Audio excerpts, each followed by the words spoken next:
Start करते हैं reproduction series with Indian study YouTuber के पार्ट 12 से, जिसमें हम लोग पढ़ेंगे पॉलन ग्रेन के बारे में। The pollen grain represent the male gametophyte. जब हम पॉलन ग्रेन की बात करते हैं तो वो क्या रिप्रेजेंट करता है? पॉलन ग्रेन रिप्रेजेंट करता है मेल गैमेटोफाइट को। ठीक है, if you touch the open anther of hibiscus or any other flower, you would find deposition of yellowish powdery pollen grains on your fingers। यानी कि अगर आप एंथर्स, ओपन एंथर्स जो होते हैं हिबिस्कस के या किसी और फ्लावर के आप ओपन देखोगे तो आपको येलोइश पाउडरी पॉलन ग्रेन्स अपनी फिंगर्स पे दिखेंगे। Sprinkle these grains on a drop of water taken on a glass side and observe under a microscope. अब उसने क्या बोला कि वो जो येलो पाउडर आपको मिलेगा, आप देखना एक रेड कलर का फ्लावर होता है ना हिबिस्कस का फ्लावर, जब आप ऊपर से छूते हो तो येलो येलो पाउडर आपकी उंगली पे आ जाता है। उसको आप पानी में डालो, उसके बाद माइक्रोस्कोप के नीचे रख के देखो। You will really be amazed at the variety of architecture, size, shapes, colour, design seen on the pollen grain from different species. यानी कि जो डिफरेंट टाइप के आपको पॉलन ग्रेन मिलेंगे डिफरेंट स्पीसीज की, उनको देख के आप बहुत ही शॉक हो जाओगे। पॉलन ग्रेन्स, अब हम पॉलन ग्रेन्स पे आ जाते हैं। बेसिक इंट्रोडक्शन पढ़ लिया है। पॉलन ग्रेन्स क्या होते हैं? Spherical, measuring about 25 to 50 micrometre in diameter. ठीक है, ये स्फेरिकल स्ट्रक्चर होते हैं, गोल टाइप के स्ट्रक्चर होते हैं, कुछ 25 से 50 माइक्रोमीटर होते हैं डायामीटर में। 2 लेयर की वॉल होती है पॉलन ग्रेन के आसपास। It has a prominent 2 layered wall. जो हार्ड आउटर लेयर है उसको हम एक्साइन बोलते हैं, और वो किससे बनी होती है? It is made up of sporopollenin. किससे? स्पोरोपोलिनिन से बनी होती है।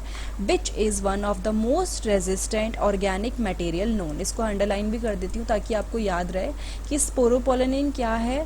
बहुत ही ज़्यादा रेजिस्टेंट ऑर्गेनिक मटेरियल, मतलब कि जल्दी ख़राब नहीं होता। It can withstand high temperature, वो हाई टेम्परेचर झेल सकता है, और बहुत ही स्ट्रॉन्ग एसिड्स और अल्कली को झेल सकता है। अब ऐसा क्यों होता होगा? ऑब्वियसली पॉलन ग्रेन को प्रोटेक्ट करने के लिए होता होगा। No enzyme that degrade sporopollenin is so far known. ऐसा कोई एंजाइम अभी तक नहीं पता चला है जो स्पोरोपोलिनिन को डिग्रेड कर दे।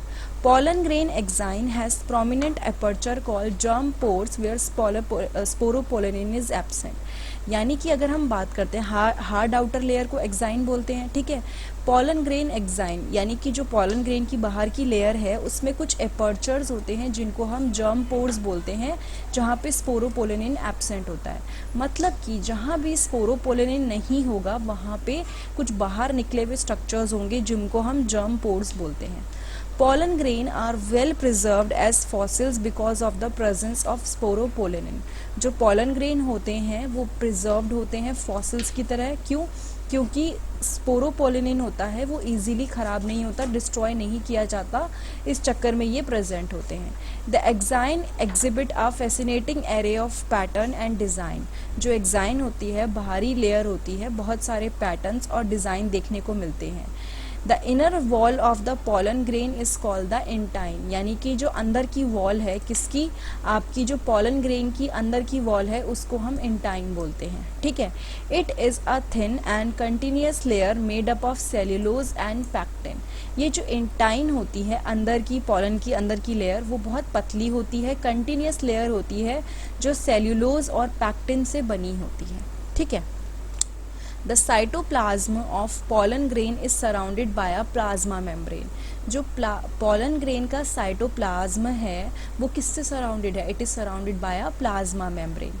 Now अब थोड़ा सा आगे इसको डिटेल में पढ़ लेते हैं।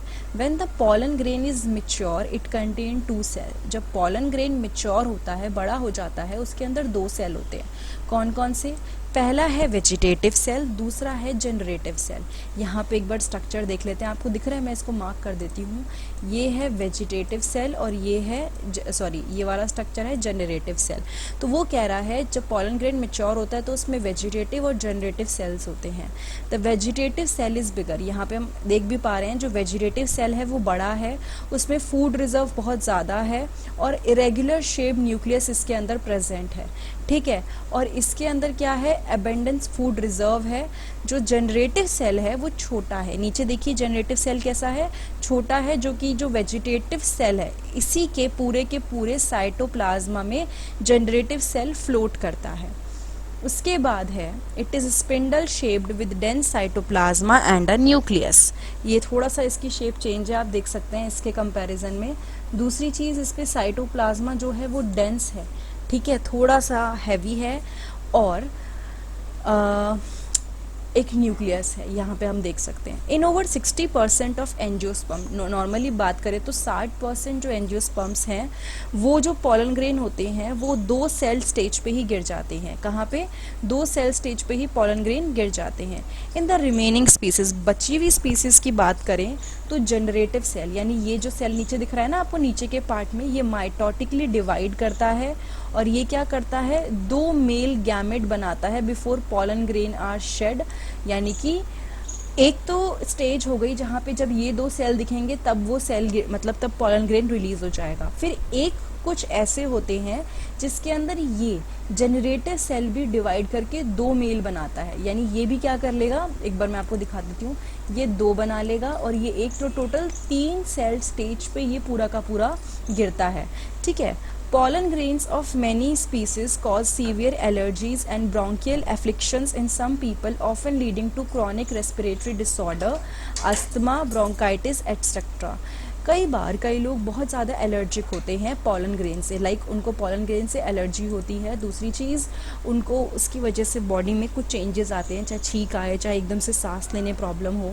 It may be mention that parthenium, अगर आप ध्यान से देखो, पार्थेनियम एक कैरेट ग्रास भी बोलते हैं उसको, वो इंडिया में आई थी as a contaminant with imported wheat जो होता है ना, वीट उसके साथ आई थी और उसके बाद उसकी वजह से काफ़ी ज़्यादा पॉलन एलर्जी लोगों को होती है। ये स्टार्ट हुई थी लेकिन धीरे धीरे लोगों को पता चला कि इससे काफ़ी एलर्जी होती है। नाउ पॉलन ग्रेन के बहुत सारे फ़ायदे भी हैं। Pollen grain rich in nutrients, बहुत सारे न्यूट्रिएंट होते हैं।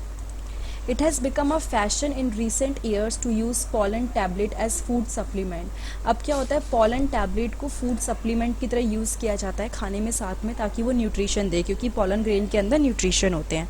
इन वेस्टर्न कंट्रीज़, बाहर की कंट्रीज़ में बहुत सारे pollen प्रोडक्ट्स बनते हैं टैबलेट और सिरप की फॉर्म में और मार्केट में अवेलेबल होते हैं। Pollen consumption has been claimed to increase the performance of athletes and race horses.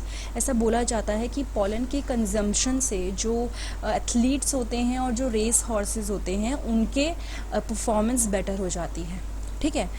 When once they are shed, pollen grains have to land on the stigma before they lose viability if they have to bring about fertilizer. देखो, अगर pollen grain एक बार गिर गया, निकल गया, ठीक है, जहाँ भी था वहाँ से निकल गया, तो उसको स्टिग्मा पे लैंड करना पड़ेगा, रेस्पेक्टिव स्टिग्मा पे, जिस भी प्लांट पे वो क्या करेगा, जिससे वो क्या कहते हैं फर्टिलाइजेशन होगा। वायबिलिटी मतलब कुछ टाइम तक एक्टिव रहता है, ऐसा नहीं है कि भैया हवा में उड़ा है तो पूरे टाइम एक्टिव ही रहेगा। एक टाइम आएगा जब अपनी वायबिलिटी लूज कर देगा और वो काम का नहीं रहेगा। तो इसके लिए क्या होता है, पॉलन ग्रेन को स्टिग्मा पे लैंड करना होता है और फर्टिलाइजेशन हो पाए। How long do you think pollen grains retain viability? अब उसने पूछा है कि आपको क्या लगता है कब तक पॉलन ग्रेन्स के अंदर जो वायबिलिटी होती है वो रहती है। तो उस पर लिखा है कि the period for which pollen grain remain viable is highly variable and to some extent depend on the prevailing temperature and humidity. यानी कि वो पीरियड जिसमें पॉलन ग्रेन वायबल रहता है वो बहुत अलग अलग है, हाईली वेरिएबल है।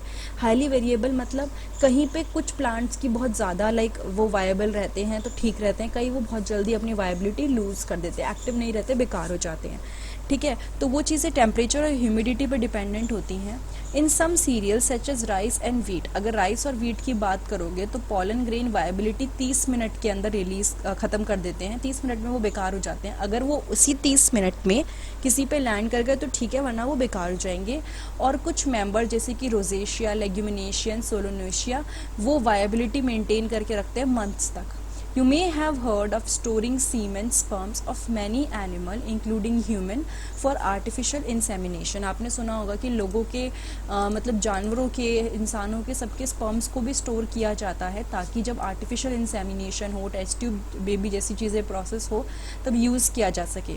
इट इज़ उसी तरह से ये भी पॉसिबल है कि हम पॉलन ग्रेन्स को स्टोर करके रखें लिक्विड नाइट्रोजन में, दैट इज़ -196 डिग्री सेल्सियस, काफ़ी कम टेम्परेचर में हम स्टोर करके रख सकते हैं. और ऐसे स्टोर्ड पॉलन्स को हम पॉलन बैंक में या भी यूज़ कर सकते हैं, जो काफ़ी सिमिलर है सीड बैंक से. और ये क्रॉप ब्रीडिंग प्रोग्राम जो होते हैं जहाँ पे क्रॉप्स की ब्रीडिंग कराई जाती है, क्रॉप्स को मतलब अलग अलग प्रोसेस में करा जाता है, तो वहाँ पे ये यूज़ हो जाते हैं. तो इस पार्ट में हम लोगों ने पढ़ा किसके बारे में, पॉलन ग्रेन के बारे में. हमने एक्साइन, एंटाइन पढ़ा, वेजिटेटिव जनरेटिव सेल पढ़ा, ये भी पढ़ा कि कुछ पॉलन ग्रेन 2 सेल स्टेज पे गिर जाते हैं, कुछ 3 सेल स्टेज पे गिरते हैं. तो ये सारी चीज़ें हमने पढ़ी. तो अगर ये वीडियो आपको अच्छी लगी है तो प्लीज़ लाइक, कमेंट, सब्सक्राइब और शेयर करना मत भूलिएगा. इस पूरी सीरीज़ को देखने के लिए मैंने नीचे डिस्क्रिप्शन बॉक्स में लिंक दिया है प्लेलिस्ट का, आप वहाँ जाइए, आपको वहाँ सारे चैप्टर्स मिल जाएंगे. वरना डायरेक्टली मेरे चैनल पे होम पेज या फिर प्लेलिस्ट पे आप reproduction series with Indian study YouTuber देखिए, वहाँ आपको सब कुछ मिल जाएगा. Thank you so much.